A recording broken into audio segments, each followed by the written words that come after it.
தலைவர் மீதும் அண்ணன் சீமான் மீதும் பெரும் பற்றும் பெரும் காதலும் கொண்ட தமிழ் தேசிய உறவுகள் அனைவருக்கும் அன்பு வணக்கம். இன்னைக்கு நம்ம கூட ஒரு இணையவழி ப்ராட்காஸ்ட் நிகழ்ச்சியில் நம்ம நாம் தமிழர் கட்சியில் ஆரம்ப காலத்திலேருந்து பயணித்து சிறிது காலம் ஓய்வெடுத்து இப்போ திரும்பவும் நாம் தமிழர் கட்சிக்குள்ளாடி வந்த அண்ணன் அரசேந்திர சோழன் அவர்கள் இருக்காங்க. அண்ணே வணக்கம். அண்ணே வணக்கம். நல்லா இருக்கீங்களா? நல்லா நல்லா இருக்க. நீங்க எப்படி இருக்கீங்க? சிறப்பா இருக்கனே. மாதிரி கலியக்காவலியெல்லாம் எப்படி இருக்கு? கலியக்காவலி அப்படியே நீங்க வந்துட்டு போனதுக்கு அப்புறம் தான் அப்படியே ஜெக ஜோதியா இருக்கிறேன். மீண்டும் உங்க வருகைக்காக பார்த்துட்டு இருக்கோம். கட்சிக்குள்ளாடி எப்படி திருப்பி வந்தீங்களோ அதே மாதிரி கலியக்காவலிக்கு திரும்ப வரீங்க. ஓகே. அந்த அரசேந்திரனாலே அந்த 32 பல் தெரியுற அளவு இந்த சிரிப்புக்கும் மகிழ்ச்சிக்கும் சொந்தக்காரரு. கூடவே ஒரு சிறந்த ஒரு இசை ஞானின்னு சொல்ல முடியாத ஒரு சிறந்த, அது என்ன சொல்லுவாங்க, பாடுறவங்களா? பாடலாசிரியரா? பாடலாசிரியர்னா எழுதுறவங்க, பாடகர். பாடகர் சொல்லுவாங்க. ஏட்டா நீங்க ஆனா என்னைக்கு நான் பாடி கேட்டுக்குன்னு தெரியல. எப்போ பேசினாலும் பாடலோட தான் ஆரம்பிப்போம். வணக்கம் போல ஒரு உங்களுக்கு பிடிச்சமான ஒரு பாடலோட நிகழ்ச்சியை ஆரம்பிக்கலாம். நமது தமிழ் தேசிய உறவுகள் எல்லாருக்கும் சேர்த்து ஒரு பாடலை டெடிகேட் பண்ணுங்க. இப்போ வேலையே அது இதுல பாடுறோம் வேற. எப்பயாவது நம்ம இந்த பயணத்துல போகும்போது நம்மள அறியாமலே சில பாடல்ல வாயில முணுமுணுத்து போவோம் பாத்தீங்களா? அந்த மாதிரி ஏதாவது ஒண்ணு திடீர்னு கேட்டா ஒரு 2 வரி பாடலாம். ஆனா எப்போதும் மகிழ்ச்சியில இருக்கிறவங்க பாட்டு பாடுவாங்க. நீங்க எப்பவுமே மகிழ்ச்சியில இருக்கிறவங்க, பாட்டுக்கு பஞ்சம் இருக்காது. நீங்க எப்பவுமே எல்லாருடைய நேர்காணலையும் பாட சொல்லி ஆரம்பிச்சீங்களா? உங்ககிட்ட மட்டும்தான். ஒரு பெரிய ஒரு பாடலாசிரியர் நீங்க. உங்களை பாட வைக்கலைன்னா இந்த நிகழ்ச்சி ஒரு முழுமையடையாத மாதிரி இருக்கும். நீங்க பாடினாதான் நிகழ்ச்சிக்கு உள்ளாடி போக முடியும். சரி, ஓகே. இப்போ அண்ணன் அரசேந்திரன் பாடலை பாட போகிறார். அண்ணா பாடுங்க. 40 நிமிடம் தான் இலவசம். அதுக்கப்புறம் திருப்பி கனெக்ட் பண்ண வேண்டியதா இருக்கும். ஆமா, பாடி ஆரம்பிச்சிருங்க. மனிதா மனிதா இனி உன் விழிகள் சிவந்தால் உலகம் விடியும், விழியில் வழியும் உதிரம் முழுதும் இனி உன் சரிதம் எழுதும், அசையும் கொடிகள் உயரும் உயரும் நிலவின் முதுகை உரசும், மனிதா மனிதா இனி உன் விழிகள் சிவந்தால் உலகம் விடியும். அவ்வளவுதான் நீங்க. ஆனா உங்களுடைய இணைய சேவை கொஞ்சம் ஸ்லோவா இருக்குன்னு நினைக்கிறேன். அதனால கொஞ்சம் பஃபராய் தான் வந்தது. இந்த கண் சிவந்தால் மண் சிவக்கும் ஒரு படத்துல வரக்கூடிய ஒரு பாடல் அது. சுதந்திரிச்சு, கண்ணு சுதந்திரிச்சு. சரி, ஓகே. இப்போ நம்ம கேள்விகளுக்குள்ளாடி போகலாம். கேள்விகள்லாம் இல்லை, நம்ம ஜஸ்ட் சும்மா பேச போகிறோம். ஒரு ப்ராட்காஸ்ட் ஷோ, அவ்வளோதான். ஓகே. கேள்விகள்னா பயந்துடாதீங்க. கேள்விக்கு பயந்துதான் நீங்கள் பள்ளியே பாதியில் நிப்பாட்டிட்டீங்கன்னு சொல்லுவீங்க அடிக்கடி. ஸோ அந்த மாதிரி கேள்விகளெல்லாம் இருக்காது. நம்ம முதல்ல இருந்து ஆரம்பிப்போம். இந்த நாம் தமிழர் கட்சிக்கு உள்ளாடி நீங்கள் வர்றதுக்கு முன்னாடி ஒரு சக மனிதனா, ஒரு சக இளைஞனா உங்களுக்கு இப்போ இருக்கக்கூடிய அரசியல் பற்றி ஒரு பார்வை இருந்திருக்கும். அந்த பார்வைகளை கடந்து ஒவ்வொரு அரசியல் கட்சி மேலும் ஒவ்வொரு பார்வை இருந்திருக்கும். அப்படி அனைத்து அரசியல் கட்சியில் இருந்த பார்வைகளை தாண்டி நாம் தமிழர் கட்சிக்கு உள்ளாடி வர்றதுக்கான காரணம் என்ன? இப்போ ஏதாவது நம்ம கட்சியில் இருக்க யார்கிட்ட கேட்டாலும் ஒவ்வொரு பதில் சொல்லுவாங்க. அண்ணனுடைய தத்துவங்களை சொல்லுவாங்க, கொள்கைகளை சொல்லுவாங்க, அண்ணனை பேச்சை கேட்டதான் வந்தேன் அப்படின்னு சொல்லுவாங்க. இதெல்லாம் தாண்டி உங்களுக்குன்னு ஒரு பதில் இருக்கும்ல. இந்த பதில்கள் இல்லாமல் ரிப்பீட்டட் ஆன்சர்ஸ் வேண்டாம், புதுசா உங்களுடைய ஒரு பதில். அது பதிலுன்னு என்ன, அதான் உண்மையுமே. என்ன உண்மைன்னா, நம்ம இப்போ கல்லூரி படிச்சுட்டு இருக்கோம். அப்போ நமக்கு என்ன தெரியும்? வெளி உலகம் அதிகம் தெரியாது. கல்லூரி போகிற இளைஞனுக்கு என்ன தெரியும்? ஒரு 18-19 வயசுல. அப்போ நம்ம கல்லூரியில் நம்ம வகுப்பு பஸ்ல எந்த வண்டி வரும்னு தெரியும். அதுவும் நம்ம சைக்கிளில் போகிற கோஷ்டி, சைக்கிள் எழுதிட்டு சாப்பாடு கட்டிட்டு போனோமா, டிஃபன் பாக்ஸில் திருப்பி வீட்டுக்கு வந்தமான்னு இருக்கு. சைக்கிளில் டபுள்ஸாக போவீங்களா இல்லை சிங்கிள்ஸ் தானா? அதுவும் அந்த டபுள்ஸ் எல்லாம் இல்லை. அப்போ இருந்து இப்போ வரைக்கும் அதே தனிமையான பயணம். சிங்கிள்ஸ் தான். சைக்கிளில் கேரியர் கூட வைக்காத கோஷ்டி நம்ம கோஷ்டி, அப்படிதானே? அப்போ நமக்கு கல்லூரியில் வந்த வாத்தியார் இந்த அறிவியலை பற்றி, சுற்றி நடக்கிற உலகத்தை பற்றி, இயற்கையை பற்றி, சமூக பிரச்சனைகளை பற்றியெல்லாம் பேசும்போது அவர் நமக்கு பிடிச்ச வாத்தியாராக மாறாரு. இந்த படத்தெல்லாம் பார்ப்போம்ல, ஒரு வாத்தியார் வருவார், ஒரு புரட்சி வாத்தியார் இருப்பார் பாருங்க. இந்த மாதிரி அருள்லினியன்னு சொல்லிட்டு இருக்காரு பார்த்தீங்களா? அவர் தான் எனக்கு 2வது ஆண்டில் கல்லூரிக்கு பாடம் எடுக்க வந்த வாத்தியார். அப்போ அவர் இந்த மாதிரிலாம் பேசும்போது நிறையா அவர் கூட பேசி சாயந்தரங்கள்ல வந்து நடந்தே போவோம். அப்படியே சைக்கிளை தள்ளிட்டு நடந்து போவோம். அப்படி நடந்து போகும்போது நிறைய இப்படி அவருக்கு வந்து இயற்பியல் அதனால இயற்பியல் நிறைய.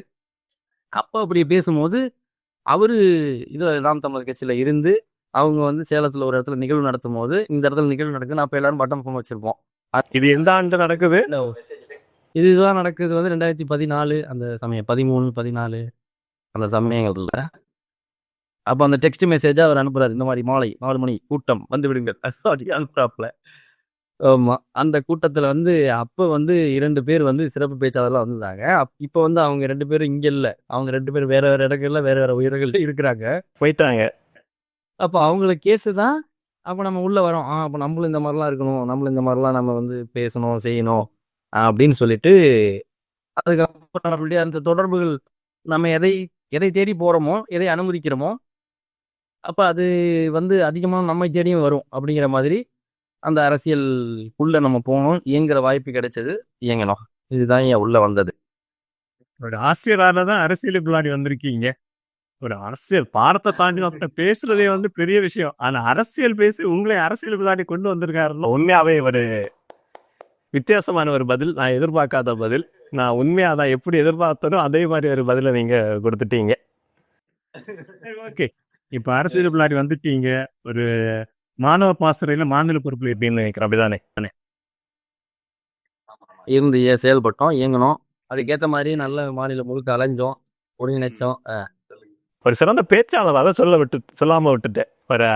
ஒரு சிறப்பான ஒரு பேச்சாளர் வந்து நான் நம்ம கட்சி இவ்வளவு நாள் இழந்திருந்திருக்கு, திரும்ப வந்திருக்கீங்க. அது பார்த்தீங்கன்னா கேட்டீங்கன்னா நான் பேச்சாளரே கிடையாது. நம்ம வந்து அடிப்படையில் பேசவே தெரியாத திக்கி அப்படி இருந்த ஒரு ஆட்கள் தான். அப்போ இந்த 16 தேர்தலுக்கு முன்னாடியெல்லாம் வந்து யாருக்குமே வந்து நேரம் கிடைக்கல. எல்லாம் குறைவாக தான் இருந்தாங்க பேசுகிறவங்க, அவங்களுக்கு நேரம் கிடைக்கல. நம்ம இப்போ சேலத்தில் இந்த நிகழ்வுக்கு கூப்பிடும் போது அவங்க வேற வேற நிகழ்வுகளில் பேச வேண்டிய கட்டாயம் அவங்களுக்கு. அப்போ அதே மாதிரியே அந்த வாத்தியார் நான் இப்போ இன்னும் சில அண்ணங்கள் இருக்காங்க, எல்லாம் சேர்ந்து என்ன முடிவு எடுத்தோம்னா இருக்கு இங்கிறதாவது யாரையா கொண்டுட்டு நாமளே பேசுவோம் அப்படின்னு சொல்லிட்டு திருச்சியில நம்ம அண்ணன் வந்து சொல்லியிருப்பாரு என்னன்னா, எதுவும் மேலே போட காசு இல்லையா, ஒரு பதாகை அரிச்சிக்க, 2 குச்சி வச்சுக்க, விளக்கு லைட்டு செட்டுக்கெல்லாம் வைக்க காசு இல்லையா அப்படின்னு ஒரு ஒளிவிளக்கு பிடிச்சிட்டு நெல்லு கத்து, ரோட்ல ஒரு மைக்கை வச்சு கத்துன்னு பாப்புல. அப்போ அப்படி கத்துறத நம்மளே செயல்படுத்தலாம்னு சொல்லிட்டு ஒரே ஒரு பேனர் வச்சுக்கிட்டு பேச ஆரம்பிச்சோம். அதெல்லாம் ஒரு பயிற்சி களமாட்டமாகவும் மாறிடுச்சு. தெருவில் நின்று பேசி பயிற்சி எடுத்துட்டு எல்லாரும் பேசுவோம். ஓகே, அந்த மாதிரி தான் எப்படி டோனிக்கு வரலாறு திரும்பி பார்த்தாச்சுன்னா அன்னைக்கு கிரிக்கெட் மேட்ச்ல கேப்டன் லீவா இருப்பார், இவருக்கு ஃபுட்பால் விளையாடிட்டு இருந்தவரை கூட்டிட்டு வந்து கீப்பர் விடுவாங்க. அந்த மாதிரி கிடைச்ச சான்ஸை கரெக்டாக யூஸ் பண்ணி ஒரு சிறந்த பேச்சாளராக இருக்கு. உங்கள் பேச்சு வந்து வலைத்தளங்களில் தேடி பார்த்தா தெரியும். அரசேந்திர சோழன் இன்னிப்போவே அடிச்சு பாருங்க, தெரியும். தெரிக்க விட்டுருப்பாப்புல. சரி, ஓகே. கூட நிறைய அண்ணன்கள் வந்து அந்த சமயத்துல எல்லாருமே சேர்ந்து எல்லாருமே பேசுவோம். அவங்கவுங்க என்னென்ன படிக்கிறோமோ என்னென்ன பிரச்சனையோ அந்த பகுதியில் இருக்கிறது அதை வந்து எல்லாருமே பேசுவோம். அப்படியே அந்த மைக்கில் பேசுறதுங்கிறது வந்து நம்ம சில பேர் சொல்லுவாங்க எப்படி நாங்களாம் அப்படிலாம் இல்லை. நம்மளே நானே பேசும்போது கள்ளத்தில் யாரால வேணாலும் பேச முடியுங்க. வலிய உணர்ந்தும் இப்படி வேணாலும் பேசுவாங்க. அவ்வளவுதான். அதுதான் அது வந்து அது தானாவே நடக்கும். அதுக்கான ஒரு சிறந்த களம்னு கேட்டிங்கன்னா அது நாம் தமிழர் கட்சி வந்து அனைவருக்கும் அந்த வாய்ப்பை வழங்கும், மேடை வாய்ப்பு.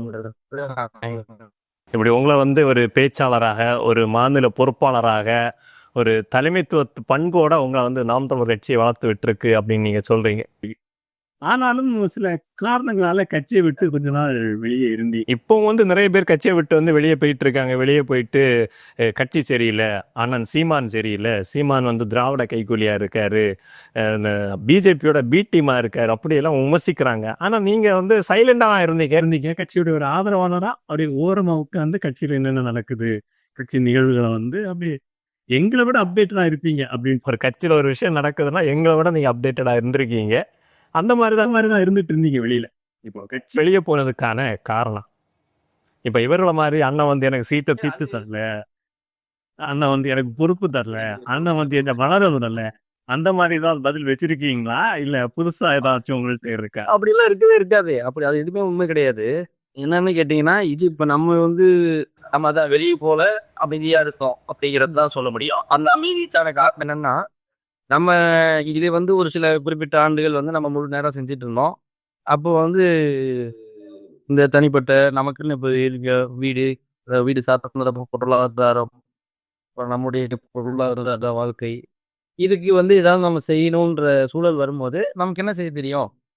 ஏதோ ஒரு வேலைய தேட தெரியும். அந்த வேலைய செய்யலாம். ஒரு மாத சம்பளத்துக்கு ஒரு வேலை. அந்த வேலைய கொண்டு நம்ம அந்த பொருளாதார நிலைமைய சரி செய்றது. அவ்வளோதான். அப்ப பொருளாதார தேவைக்காக தான் கட்சியை விட்டு வெளியே போனீங்களா? ஆமாமாமா. இப்ப அதுக்குன்னு அந்த அந்த சடன்னு நினைக்க வேண்டாம். அது ஒரு பக்கம் இருந்தாலும், இன்னும் போயிட்டே இருந்தாலும் நம்ம செய்றோம். இப்ப நம்ம வந்து அந்த வேலைக்காக தான் சென்னை வந்திருக்கோம். சென்னையில இருக்கேன். காலையில 9 மணிக்கு வேலைக்கு போறோம். சாயந்தரம் 6:30, 7 மணி ஆயிடும் நம்ம வேலை முடிஞ்சு வர்றதுக்கு. அந்த வேலைய செஞ்சு ஒரு வருமானத்த ஈட்டி, குடும்பத்த பார்த்துக்கிறோம். நம்மளையும் பார்த்துக்கிறோம். அப்ப இந்த இப்ப நம்மளால முடிஞ்சது ஏதோ ஒண்ணு பண்ணுவோம் அப்படிங்கிற எண்ணம் நம்ம பங்கு. அதான் அண்ணன் கூட உள்ள இருக்கும்போது சொல்லுவாருல்ல. உன்னால என்ன முடியுதோ அத வந்து இந்த இனத்துக்காக செய். எழுத முடிஞ்சா எழுது, பாட முடிஞ்சா பாடு, ஆட முடிஞ்சா ஆடு. எதை செய்தாலும் இனத்தின் கழுத்தை உயர்த்துவதற்கு, நிமிர்த்துவதற்கு செய்யணும்னு பார்த்தீங்களா? அப்ப அந்த மாரி இந்த வேலை சூழல்ல இருந்துட்டு நம்மளால என்ன செய்ய முடியுமோ, என்ன பங்களிப்பு அளிக்க முடியுமோ, அப்ப அதை செய்யலான்றதுக்காக தான் நம்ம அவர போய் சந்திச்சோம். சந்திச்சு சொல்லி இந்த உண்மைய தான் சொல்லிட்டு வந்தேன். நான் தனி கேள்வி அதை வச்சிருக்கேன். ஓகே, நான் சந்திச்சீங்க, இப்போ இணைஞ்சிட்டீங்க. அப்போ வெளியே போனது வந்து பொருளாதார நெருக்கடி அப்படிங்கிற காரணத்துக்காக மட்டும்தான் இப்ப வெளியே போயிருக்கீங்க. இப்போ சிலர் என்ன சொல்லுவாங்க, கட்சியில் இருந்தனால தான் உனக்கு பொருளாதார நெருக்கடியே வந்து அப்படி. ஏன்னா அது சில சொல்லிட்டு இருக்காங்க, கட்சியில் எனக்கு பொருளாதார அத்தனை இழந்துட்டேன் அப்படின்னு எல்லாம் சொல்லிட்டு இருக்காங்க. ஒரு குறைந்தபட்சம் 2 கமெண்டாவது கீழே வரும். நான் சொல்றேன், நோட் பண்ணி வச்சுக்கோங்க. குறைந்தபட்சம் 2 கமெண்ட் கீழே வரும். பொருளாதார நெருக்கடி வந்ததே கட்சியில் வந்ததுனால தான். எஸ்ராம அது நெருக்கடிலாம் இல்ல. நம்ம செஞ்சாகணும்னு அது வரும்போது நம்ம அதுக்குரிய வேலைகள செய்றோம். அவ்வளோதான் வேற ஒண்ணும் இல்ல. இப்ப எஸ் ராமகிருஷ்ணன் சொல்லுவாரு பாருங்களேன். நம்ம வந்து நம்ம பிடிச்சு அமைச்சு கொண்ட வாழ்வு அப்படின்னு பார்த்தோம்னா, அதுல நமக்கு எந்த புகாரும் இருக்கக்கூடாது. அது நம்ம அப்ப புடிச்சு தானே செஞ்சோம் அந்த காலகட்டத்துல. புடிச்சு செஞ்ச ஒரு விஷயம் தான். அப்ப அது வந்து ஒரு கட்டத்துல இந்த மாரி முரண்பாடுன்னு வரும்போது வந்து, நான் இழந்துட்டேன் அப்படின்னு பேசுறது வந்து, சரி அது ஏதோ ஒரு இதுல பேசலாம். அவங்களுக்குன்னு ஏதோ ஒரு ஆதங்கம் இருக்கும். அதனால பேசலாம் அவங்க. ஆனா நம்ம பார்வை என்னன்னா, அது நம்ம புடிச்சு பண்ணிட்டோம். இப்போ இழந்திருக்கா? அப்போ விட்டுற வேண்டியது, அமைதியா இருக்க வேண்டியது. அவங்க புடிச்சு தான பண்ணோம் அத. அதனால அவங்களுக்கு அத சொல்லலாம். சரி, இப்போ சந்திச்சுட்டு வந்திருக்கீங்க. ரொம்ப சந்தோஷமா இருக்கீங்கன்னு நினைக்கிறேன். சந்திச்சுட்டு வந்து அன்னைக்கு நைட்டு பேசினோம். ரொம்ப சந்தோஷமா பேசுனீங்க. அண்ணன்ட்ட என்ன பேசுனீங்க? அண்ணன் உங்கள்கிட்ட என்ன பேசினாரு? அதான் சொல்றேனே, இதே உண்மைதான் அவர்ட்டயும் சொன்னேன். இந்த மாரி வேலை கிடைச்சிருக்குண்ணே, இந்த மாரி வந்திருக்கேன் அப்படின்னு சொல்லி. எல்லாத்தையும் தாண்டி அது விஷயம் எல்லாத்தையும் தாண்டி ரொம்ப வருஷம் தாண்டி அண்ணா சந்திச்சிருக்கீங்க. அந்த ஒரு உணர்வு எப்படி இருந்தது? அதை பத்தி ஃபர்ஸ்ட் சொல்லுங்க. அந்த ஒரு முகத்துக்கு எப்படி இருந்தது உங்களுக்கு? கண்டிப்பா. இப்ப அப்ப அப்ப நம்ம சுத்திட்டு இருக்கும்போது வந்து அவருக்கு தெரியும். அவரு நம்மள தெரியும். நம்ம சேரன்னு தெரியும். நம்ம பேரு தெரியும். பேசுவாரு. "இதெல்லாம் நல்லா பண்ணுப்பா, இது பண்ணுப்பா, அது பண்ணுப்பான்னு" சொல்லுவாரு. அப்போ வந்து இந்த மாரி ஒரு உருவமே இல்ல. இந்த மாரி அமைப்புலாம் இல்ல. மீசெல்லாம் இல்லாம ரொம்ப சின்ன பையனா இருந்தோம். இப்பயும் சின்ன பையன் மாரி தான் இருக்கும். அந்த பழைய வீடியோ இந்த வீடியோ கூட நான் போட்டு ஐரிஷ் மொழி பேசுகிற மக்கள் அந்த நிலத்தில் அயர்லாந்து விடுதலையை முன்னெடுத்தார்கள். அப்படி அவர்கள் அயர்லாந்து நாட்டை கேட்கிற பொழுது சின் பெயின் என்கிற இயக்கத்தை கட்டியிருக்கிறார்கள். உங்களுக்கு தெரியுமா, சின் பெயின் என்றால் நாம் ஐரிஷ் மக்கள் என்று பெயர். நாம் ஐரிஷ் மக்கள் என்ற அந்த இன மக்கள் பேசக்கூடிய மொழியை வைத்து இயக்கத்தை கட்டியிருப்பிய அந்த மக்கள் அயர்லாந்து என்கிற நாட்டை கட்டியமைத்தார்கள். அந்த நாட்டை வென்று முடித்தார்கள். நாங்கள் கட்டியிருக்கிறோம். நாம் தமிழர்மோ, நாங்கள் பேசுகிற மொழியை வைத்து 70 ஆண்டு காலத்துக்கு பிறகு தமிழர் என்கிற அடையாளத்தோட ஒரு கட்சியை கட்டி வந்து நிக்கிறோம் களத்துல. முன்னாடி எப்படி இருந்தீங்கன்னு உங்களுக்கு தெரியும். அது உண்மையிலே அவரு அவரு வந்து மாறல அப்படிதான் சொல்லணும். அவரு அதே மாதிரி யார் வந்தாலுமே அவர் மிக ஒரு எப்படி சொல்றேன்னா ஒரு பேரன்பு கொண்டு வரவேற்பாரு அவரு. என்ன ஏதுன்னு பேசுவாரு, நலம் விசாரிப்பாரு. அது எனக்கு பர்சனலாக நிறைய நடந்திருக்கு. இப்போ நம்மளுடைய தெரிஞ்ச அண்ணன்கள் சில பேரெல்லாம் நான் கூட்டு போயிருக்கேன். கூட்டு போகும்போது அந்த அலுவலகத்துல வந்து அவரு யார் என்னென்ன வாங்க முதல்ல என்ன அவங்கள பத்தி விசாரிச்சு வரவேற்று அப்படிலாம் செய்வாரு. அப்ப அதே அன்போட தான் எப்பயும் பாப்பா எங்கப்பா போனேன் என்ன ஏதுன்னு கேட்டு எங்கப்பா போறேன் அண்ணன் தனியா விட்டுட்டு எங்கப்பா போறேன் அப்படின்னு கேட்டிருக்காரு போல. அரசேந்திர சோழன் தான் படையை எடுத்துட்டு போய் வென்றுட்டு வருவான். இங்க இருந்தாலும் நாங்க படையை அனுப்பி கூட்டு வர வேண்டியதா இருக்கு அப்படின்னு சொல்லி நம்மள ஏன்னா நம்ம இந்த மாதிரி வேலை தான் செஞ்சுட்டு இருக்கோம். அப்புறம் நம்மள வெள்ளை வைக்கிறதும் நம்ம வேலை தானே, வெள்ளை வைக்கிறதும் நம்மளுடைய வேலை தானே, நம்ம தானே செஞ்சாகணும்னாரு. சரிண்ணா இப்போ அந்த வேலையில என்னுடைய பங்களிப்பு இருக்குன்ற ஒரு வாக்குறுதியை கொடுத்துட்டு நம்ம வந்தோம். சரி, ஓகே. இந்த அரசேந்திர சோழன் அப்படிங்கிற பேரை அண்ணன் தான் உங்களுக்கு வெற்றி வச்சாரு அப்படின்னு நீங்க சொல்லுவீங்க, உண்மையா? அதை சொன்னல அந்த ரொம்ப அது எப்போ வச்சாரு, எந்த தருணம் அது? அது 2013 நினைக்கிறேன். அந்த சமயத்துல வந்து அப்போ நம்ம அந்த தலைமை அலுவலகத்தில் ஒரு கலந்தாய் நடந்தது. அப்ப இந்த பேரு நமக்கு இன்னும் ஒரு பேர் இருக்குல்ல, ஒரு பேர் தட்சிணாமூர்த்தின்னு. அந்த பேரை சொல்லும் போது அது தமிழ் பேரை ஏதாவது ஒன்று கேட்கும் போது அன்னைக்கு வந்து இந்த அரசேந்திர சோழன் அரியணை ஏறி 1000வது ஆண்டு விழா இந்த மாதிரி நடந்தது. அப்போ அதனால அதை யாரோ சொல்ல, அப்புறம் இந்த பேரை வந்து இதை வச்சுக்க அப்படின்னு சொல்லி சொன்னாப்புல. இப்ப நீ அரசேந்திர சோழன் என்று அழைக்கப்படுவாய் அப்படின்னு பேர் சூட்டி அனுப்பி வச்சாரா? அப்புறம் அப்படியே அதுவே நம்ம கூட இருக்கவங்களெல்லாம் சொல்லி நம்மளை சொல்லி கூப்பிட இந்த மாதிரி அப்படியே ஒரு 2 பேர் கொண்ட வாழ்க்கையா வாரிஸ். அரசேந்திர சோழன் இந்த ரெண்டுல வந்து உங்க ரொம்ப ஈர்த்தவர் கேடு. இதுக்கும் பெரிய கமெண்ட் வரும். இப்போ கட்சிக்குள்ளாடி உங்களுடைய ஆசிரியரால் வந்தீங்க, உங்களுடைய பொருளாதார தேவைக்காக கட்சியை விட்டு வெளியே போனீங்க, இப்போ திரும்ப அண்ணனை சந்தித்து வந்து கட்சிக்குள்ளாடி தமிழ் தேசிய பாதையில் திரும்ப வந்திருக்கீங்க, கட்சிக்கு வலு சேர்ப்பதற்காக வந்திருக்கீங்க. அரசேந்திர சோழன் பெரும் படையோட வந்து படை கட்டி வந்து எங்கள் சேலம் தொகுதியை நாம் தமிழரின் கோட்டையாக அப்படியாக மாற்றுவதற்கு அரசேந்திர சோழன் வந்திருக்காரு அப்படின்னு சொல்லலாம். இப்போ கட்சியை விட்டு வெளியே இருந்தீங்க ஒரு சக மனிதனா, ஒரு திராவிட கண்ணாடியும் இல்லாமல் தமிழ் தேசிய கண்ணாடியும் இல்லாமல் நல்ல கண் பார்வையுடைய ஒருத்தனா வெளியே இருந்திருக்கேன், சக மனிதனா வெளியே இருந்திருக்கேன். வெளியே இருந்து பார்க்கும்போது இப்போ நமக்கு இங்கே தமிழ்நாட்டில் இருக்கக்கூடிய அரசியலை பற்றி பார்க்கும்போது உங்களுக்கு எந்த மாதிரியான ஒரு உணர்வு இருந்தது இந்த திராவிட ஆட்சியை பார்க்கும்? இல்லை, இது இன்னொன்று என்னன்னு கேட்டிங்கன்னா, நம்ம வந்து இப்போ நம்ம அமைப்புக்குள்ளேயே இருந்தாலும் நம்ம இப்படி பார்த்ததில்லை உலகத்தை வந்து நம்ம நம்ம ஒன்று நம்புறோங்கிறதுக்காக வந்து இதை பார்வையில் கொண்டு பார்த்ததில்லை. நம்ம என்னைக்குமே நம்ம உண்மையிலேயே நம்ம ஒரு சாமானிய மனிதன் தான். அதனால சாமானிய மனிதனா இருந்து பார்க்க வேண்டிய கட்சியின் உறுப்பினராக இருந்துட்டு அந்த அரசியலை, நாம் தமிழர் கட்சியோட ஒரு உறுப்பினராக இருந்துட்டு அந்த அரசியலை பேசும்போது இவன் நாம் தமிழ் கட்சிக்காரன் விமர்சிக்கணும் அப்படிங்கிறதுக்காகவே பேசுகிறான் அப்படிங்கிற மாதிரி ஒரு வரும். இப்போ நீங்கள் வந்து கட்சிக்காரனா இல்லை, சக மனிதனாக தான் வெளியே இருந்தீங்க. இப்போ ஒரு 2-3 வருஷம் இருந்திருப்பீங்களா? ஆமாம், அந்த 3 ஆண்டு நிறைய வருஷம் ஆயிடுச்சு. 3 ஆண்டுகளுக்கு மேலே ஆயிடுச்சு, நிறைய வருஷம் ஆயிடுச்சுன்னே சொல்லலாம். சரி, ஒரு அதிமுக ஆட்சியை பார்த்துருக்கீங்க, ஒரு திமுக ஆட்சியை பார்த்தீங்க. இந்த ஆட்சியை பார்க்கும்போது உங்களுக்கு என்ன மாதிரியான ஒரு உணர்வு இருந்தது? இல்லை, அதுதான் இப்போ அது யார் வந்தாலுமே வந்து இப்போ நீ அதை கேட்ட மாதிரி தான், சாமானிய மனிதன்கிறவனுக்கான சுதந்திரமும் இருக்காது, அவனுக்கான உரிமைகளையும் இந்த அதிகாரம் பேசாது, இவன் பக்கம் நிற்காது. இவன் நடக்கிற அநீதி எதையாவது எவனாவது எங்கேயாவது ஒரு மூலையில் இருக்கவன் தட்டி கேட்டான்னு சொன்னா அந்த தட்டி கேட்டவனைத்தான் தட்டும்.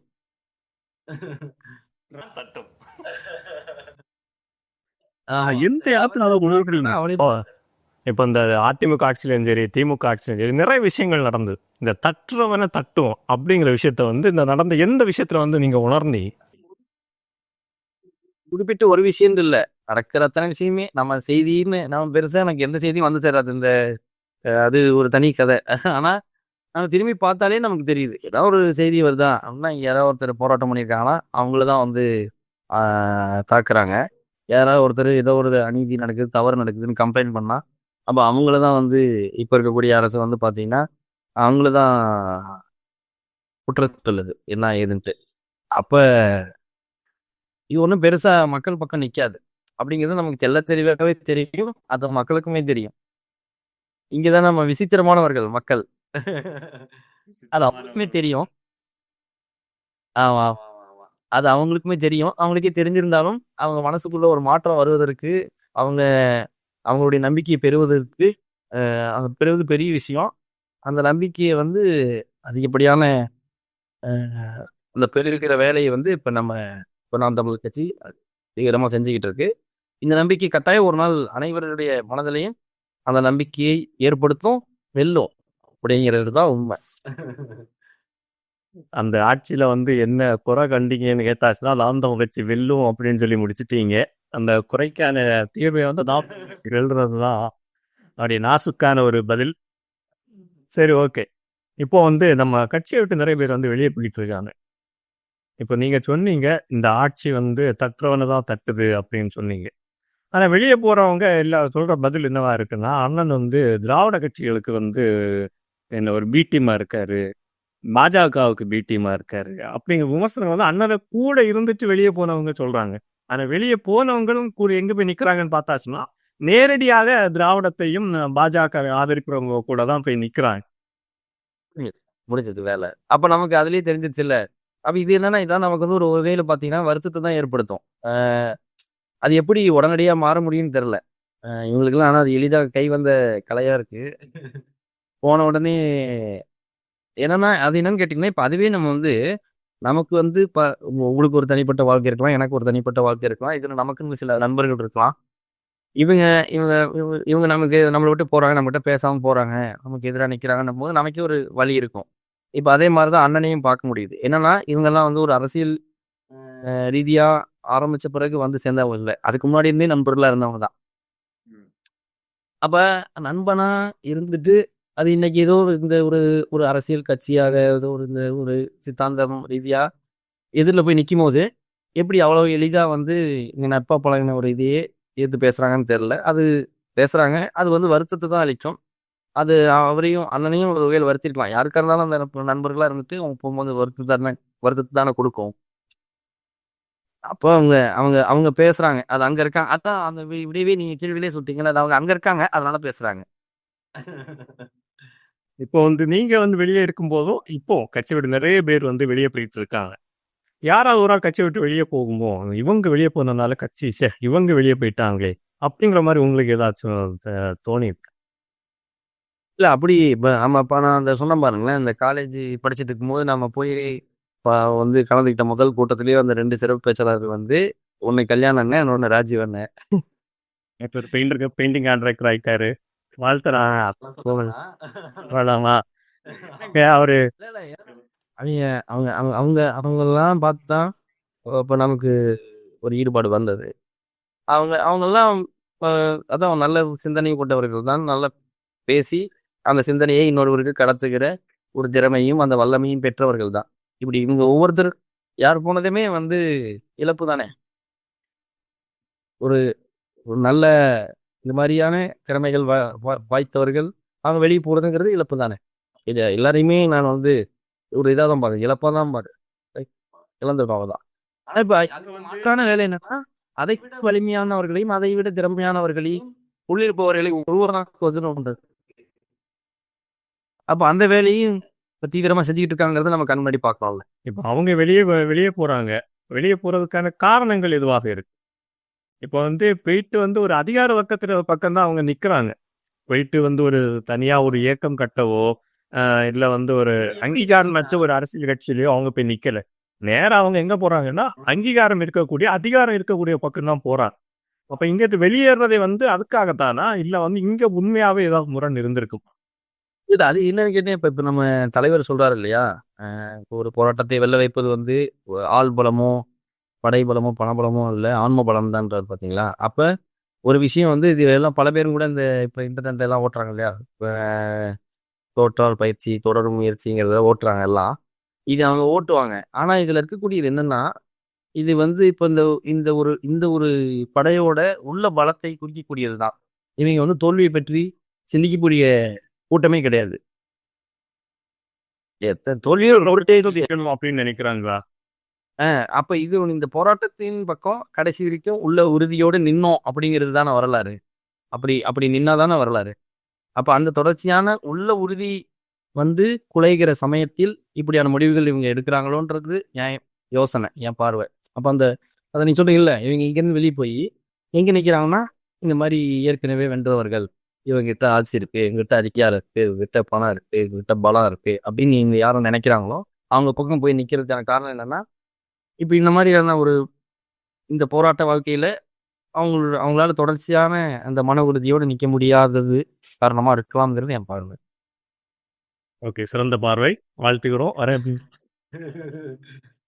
சரி, ரொம்ப வந்து பேசிட்டோம். திரும்ப வந்து ஒரு பாடல் பாடி என்ன உற்சாகப்படுத்தி விட்டீங்கன்னா திரும்ப வாரப்பாடு இன்னைக்கு வந்து பாத்தீங்கன்னா உலக புத்தக தினம். உலக புத்தகத்துல மின்னைக்கு ஆனா உங்களுக்கு அந்த வாழ்த்தை சொல்லி சொல்லிதான் எங்களுக்கு தெரியுது. நமக்கு பொதுவா படிக்கிறதுக்கு வாசிக்கிற பழக்கம் இருக்காது. அழுத்தி ஆனா நம்ம என்னன்னா இது சொல்லி ஆடமுல்ல நம்ம வந்து இப்ப வந்து ஒரு வேலைக்கு போயிட்டு வந்துட்டு அப்படி ஒரு மனநிலையில இருக்கோம். அப்படி ஒரு வாழ்க்கை வாழ்ந்துருக்கோம். இதுல ரொம்ப தீவிரமான கேள்வி எல்லாம் கேட்டு ஒரே நிமிடம் பாரு. 10 நிமிடத்துல மீட்டிங் முடிவுன்னு வருது. சரி, ஓகே. உலக புத்தக தினம்னு சொல்றீங்க. நமக்கு வாசிக்கிற பழக்கம் இல்ல. இருந்தாலும் நம்முடைய அலுவலகத்தில் இவ்வளவு புத்தகங்கள் இருக்கு. ஒண்ணு குறள், சேகுவரா, வரலாறு அருமை பிடல் காஸ்ட்ரோ, சிம்ம சொப்பனம், புறநானூற்று வீரர்,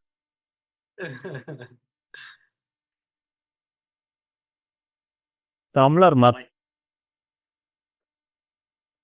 அற்புதமா வச்சிருக்கீங்களே அலுவலகத்தை ஹிட்லர், வாசிக்க வேண்டியதா துளித்தனம் தேடி.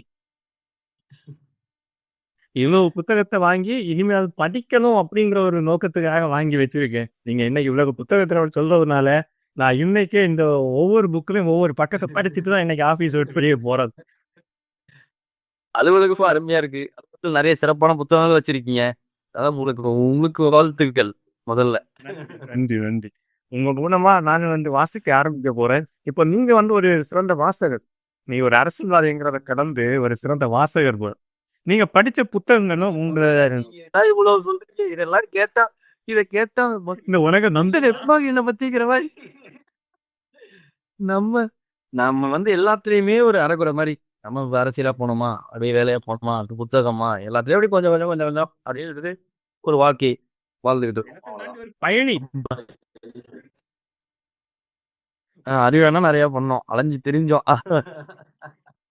மலை காடு அதுதான் இப்ப நம்ம ஆமா அந்த அலைஞ்சு தெரியறது மேலதான் இன்னும் வந்து அந்த அந்த மனசுக்குள்ள நமக்கு ஒரு ஒண்ணு தங்கியிருக்கும்ல அதை நம்ம வந்து வாழ்க்கை முழுக்க கொண்டு போகணும் அப்படின்றது அந்த அலைஞ்சு தெரியறது வந்து என்னைக்கும் செய்க அது செய்யறதுக்கு காலம் கை கொடுக்கும்.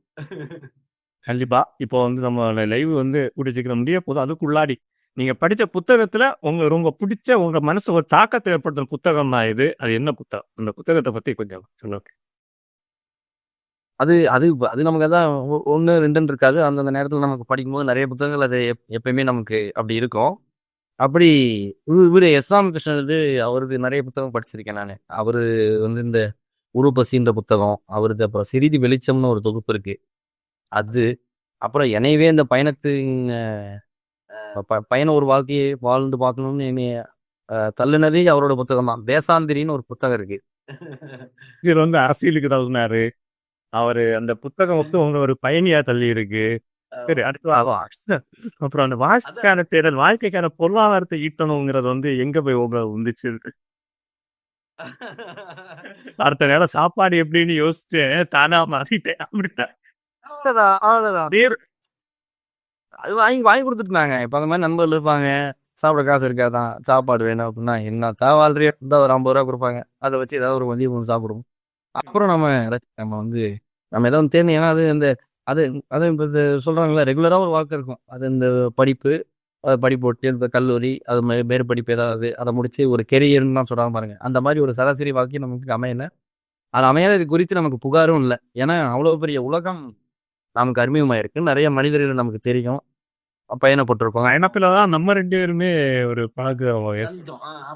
பார்த்தீங்களா எல்லா பழக்கம் தான் இன்னைக்கு நம்ம உட்காந்து பேசிட்டு இருக்கோம். ஒரு மனிதனிடம் கொண்டு போய் சேர்க்க முடிகிறதோ அவனுடைய வாழ்க்கையை பெருவாக்கைன்னு வண்ணதாசன் எழுதியிருப்பாரு. அந்த மாதிரி இல்ல இந்த கலவரமான ஒரு வாழ்க்கை இருக்கு பார்த்தீங்களா, அப்படியே ஒரு சீரா இல்லாத இந்த கலவரமான வாழ்க்கை தான் இப்ப இந்த மாதிரி நம்மளுடைய அறிமுகத்தை இந்த மாதிரி பல வகைப்பட்ட மனிதர்கள் நமக்கு நண்பர்களாக கொண்டு வந்து சேர்த்துருக்கு. அப்போ அதனால அது குறித்து நமக்கு புகார்லாம் இல்லை, மிக்க மகிழ்ச்சி தான்.